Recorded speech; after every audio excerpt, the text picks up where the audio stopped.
What is up, guys? It's Stanley27 here, bringing you some Battlefield 3 today, and I've got the patch notes for the September 4th patch, which is coming out on, obviously, September 4th, which is Tuesday this week. So this is almost basically the Armoured Kill patch, the patch they're going to bring out with Armoured Kill being released on, I think, PS3, get it a week early, so PS3 Premium users get it on the 4th as well, so they're going to bring the patch out the earliest anybody can get Armoured Kill. So in this patch, they've basically just turned it into a balance patch. They've fixed a few small bugs, but not massively. It's more about gun balancing and vehicle balancing. They've touched on the helicopters. They've done quite a bit to those, which I'm in favour of some, against some. I'll get to those later on, but I want to start with the guns. So what they're trying to do is make sure that there are more viable options for people to choose, so they're not just going straight to the M16A3, the M4A1, the AEK, and just giving them a little bit more variety. So what they've started off doing is fixing some of the reload times. So as you may have noticed, not too much, there's not that many people that have, but they are fixing it, which is always a good sign, is that sometimes the reload animations don't actually fit the reload speeds of the gun, so sometimes you can actually start firing before the reload animation has actually finished, which is obviously not what's intended. So some of the reloads have been changed, and the AEK, you'll be pleased to know, as that is a very popular gun but is let down by its long reload, has had both its reload with a bullet in the chamber and bullets not in the chamber shortened, so you won't have such long reload. I don't think it's been shortened by much. No stats have actually come out as of yet, but it's being reduced, so hopefully that will give it more of an edge against the M16A3 and give it a better kind of contrast between the two. Maybe more people will be using that. However, it's not the best long range weapon, so well, probably going to still stick with the M16A1, A1? What the hell? A3. They've also changed some of the damage models of some guns. They're making some guns like the UMP. They're increasing its damage at close range so that it obviously does better in close quarters.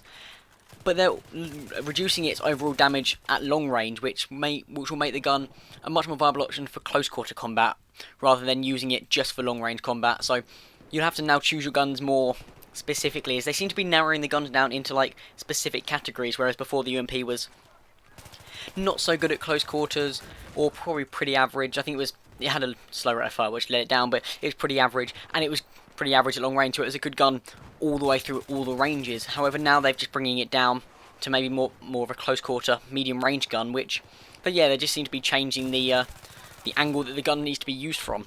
They're also adjusting some of the pistols to make sure that the Rex fires faster than Magnum now, because obviously the Magnum will be the heavier of the Magnum, so they're just varying up the sidearms. And the 93R, which they did say was going to get a buff, was going to get a nerf, has done. They've made its damage at range slightly less. However, they have reduced the recoil, so you can actually be able to counter that. So they haven't really done too much to the gun. They may have lessened the damage, but because the recoil is less, you'll be able to control it easier, which means you'll be able to get more of those shots on target. So all in all, the gun hasn't particularly changed that much. I don't think they've changed it enough to put people off, which is good. I don't think they should have under-nerfed it or over-nerfed it, but they haven't. They've done enough so that people will go, we won't be used such predominantly, but they haven't done enough so that no one will stop using it. They've sadly buffed the AA guns, like shoulder mounted, like javelins and stuff, so they'll actually be able to lock on from further away. So the FIM-92 and the Igla will be able to lock onto air vehicles at lower altitudes and at longer distances, which is a bit of a problem for helicopter pilots. As you know, they are quite challenging to knock off and get rid of their lock anyway, so having them be able to lock onto you easier, which is a bit of a problem. And also, what I'm going to come to later on with the attack helicopter, what DICE have done in this patch, that's kind of made those almost overpowered in my opinion. Maybe not, we'll have to see in Armoured Kill, but in my opinion they're getting slightly overpowered. But as promised, the M16 is going to get a nerf, along with the M4A1. So what they've done is they haven't increased the reload time, as I said in the gun balancing video, as I thought they would. They've actually just increased the recoil slightly, so in all honesty, it's not that big a change. If you give a good player, if you're a good enough player, you learn to counter the recoil. That's easy. So once you relearn to counter the new recoil of the M16 and the M4, you're not going to have a problem. It's going to be exactly the same gun as it was. So, with all that said, the M16 is probably still going to be right up there with one of the best guns in the game. However, they are increasing improving the weapons like the SG553, the G3C6, and the M416 to kind of make people stray away from the M16A3 and the M4A1 in the engineer class, to make sure that people actually choose and want to use other guns. So that's what they're doing, which will be absolutely awesome. The M416, as you know if you watch some of Level Caps videos, is a gun that people have been straying towards because it's been quite a good gun, and DICE have actually almost revamped the whole thing. They've changed the vertical, horizontal, and first shot recoil of this weapon, so it actually differs from the M16A3, and by the looks of it, they've reduced it. So this gun may be better than the M16A3. I would give you something, that'd be something to keep your eye on in the future. The rest of the stuff to do with the guns is just rate of fire ever so slightly for the Magnum, and just a few little things like adding more gun rates of fire, or fire things like 3 burst, semi-automatic and full auto on some guns to make them more realistic. So there's not too much going on there. But in terms of vehicles, what I was saying about the attack helicopters, there's one thing that I really don't like. They've removed the flares from the gunner position in the helicopter. So previously, or prior to the patch, both the helicopter pilot and the gunner would be able to have flares. So if you were a coordinated team, like speaking either through TeamSpeak or just through the Xbox Live or PSN, you'd be able to, you got locked onto by a jet or a ground missile, the pilot would flare, and that would get rid of the missile lock, or supposedly.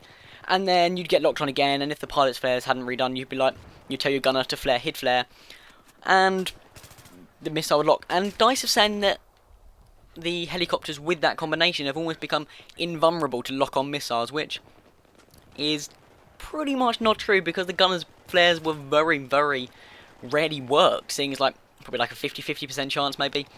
And half the time when the gunner flared, they would still get hit, so that's been taken out. And also with the buff to the AA guns, or the AA anti-air missile lock-on guns things, I can't remember those, apologies, but with those getting the buff, I think they're going to become overpowered because of the helicopter nerf. So that's something I'm not sure what they're doing.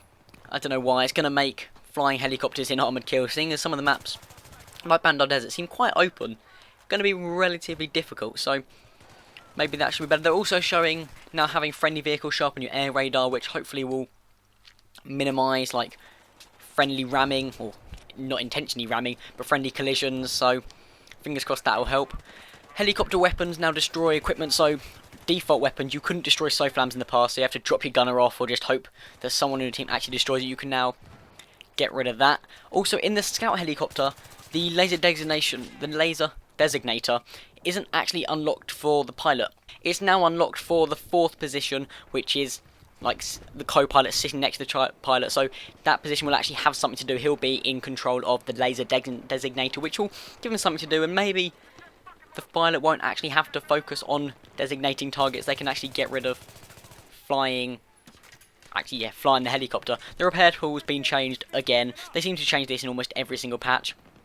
When you're damaging enemy vehicles with your repair tool, it's lowering it, or the damage you do is being lowered by 10%, which isn't too dramatic. I don't really see many engineers blowtorching their way to victory, but I mean, I think it's for one of the assignments, so hopefully that will make it, or maybe make it a little bit harder.